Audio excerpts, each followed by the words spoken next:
Hello folks, Fat Guy Flies RC. We're out here at the Avon Park Aero Modelers Club.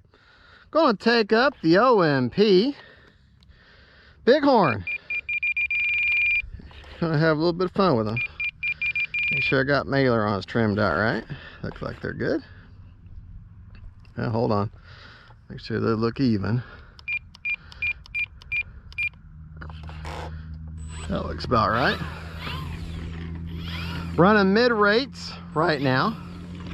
Let me just tell you what my rates are. You probably won't be able to see them on the screen because it's so bright. But my 3D rate. What I call 3D rates. Look at the maneuver, the control surfaces. Yeah, that's 3D rates. Okay, mid rates are 60%. Okay, hold on. 3D rates, that's 100% throws. Look at how much movement that is. Okay, my mid rates now are 60% throws over 30% expo, and low rates are 40% throws. And really low rates, I mean, look at that. So, and that's 30% expo all the way around. So we're gonna go with low rates. I mean, look at how much movement that is even in low rates.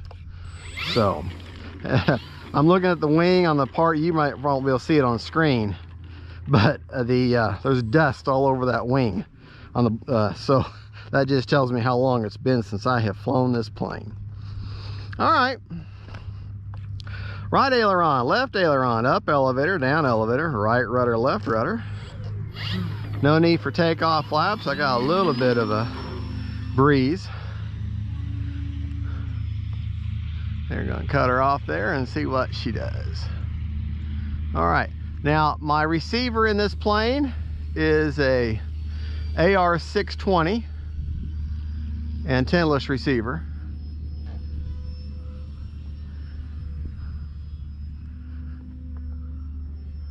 Yeah, look, I got all that movement, folks, and that's at only 40% throws. 40%. That's just, in other words, my control surface is only moving 40% of its potential of what it could roll. There, get a nice little slow pass there.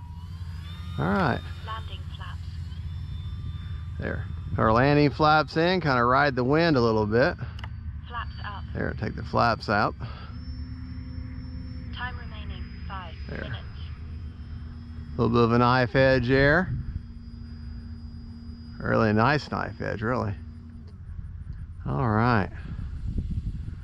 Now this Bighorn comes to me is from OMP Hobby, Ohio model products. Now look at that. That roll rate on 40% throws.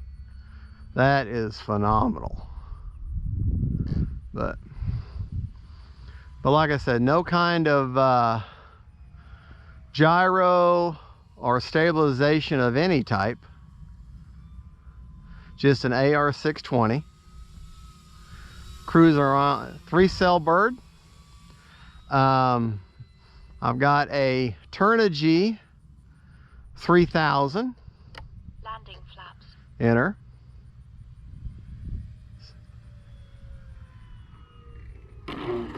A Turnigy 3000, a nanotech battery. One of my older lipos that I've had for many years. I checked the cells this morning. Actually, no, all the cells were all within a percentage of each other. Charged her up. All the cells were still within a percentage of each other. So all 3 cells. So I said, I'll give her a go.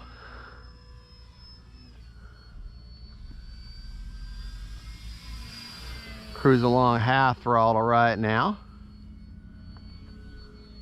Time remaining 4 minutes.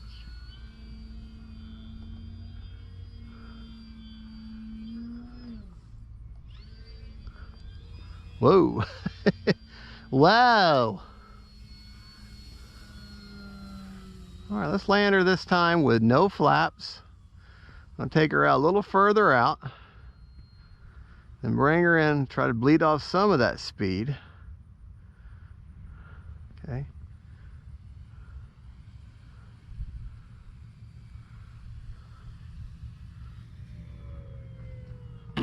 Whoa, that's bouncy. That was dumb. I know better than to do that. Okay, let's try that again. Get her turned around. Yeah, she's shaking going, I didn't like that at all. All right.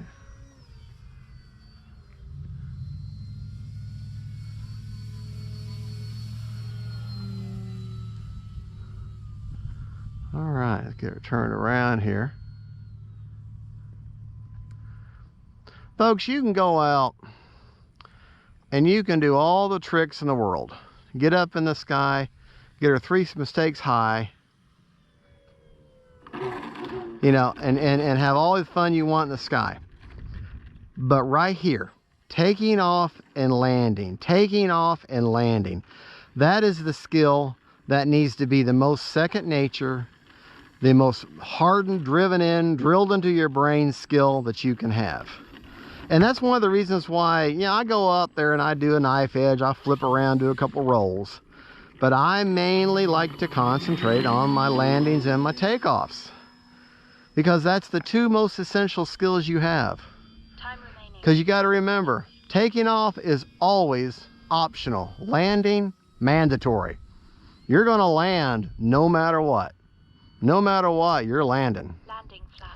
The idea is how much damage you can mitigate by how you land. And that's just the truth of it. You're going to come down no matter what. That is a definite. You're going to come down.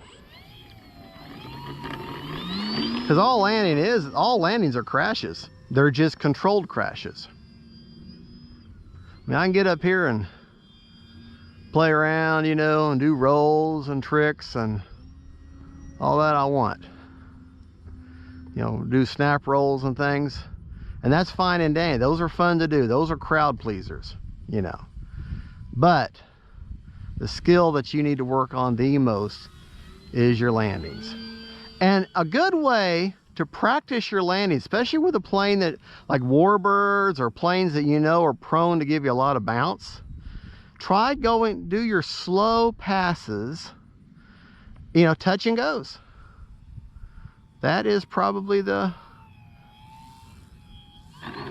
because that helps ingrain that muscle memory. Okay, let's take her up and do a stall turn. Yeah. That's always fun to do. Yeah, I know, it's another trick. But a true stall, to test the true stall, is to get her flying level, okay, like this. Flying level, get her up to speed, slightly on the elevator, and then, well, wait, I did that wrong. What you want to do, fly her along like this, cut the power, slightly pull up on the elevator and see what she does. And this one just kind of slumped on over. Okay, you're going along, slightly up, power, and she just slumps right on over. Okay. The other thing you can do is fly along level like this, cut the power.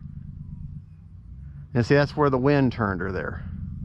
But see, it's not a violent stall. Power's off right now. What happens?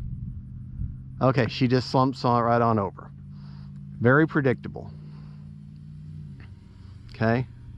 Go along like this level here. Okay, power off.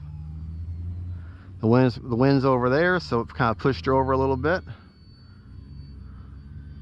There are some planes that lose the power and they immediately have a horrible dive to one side or the other. So high wings, though, usually are pretty predictable normally.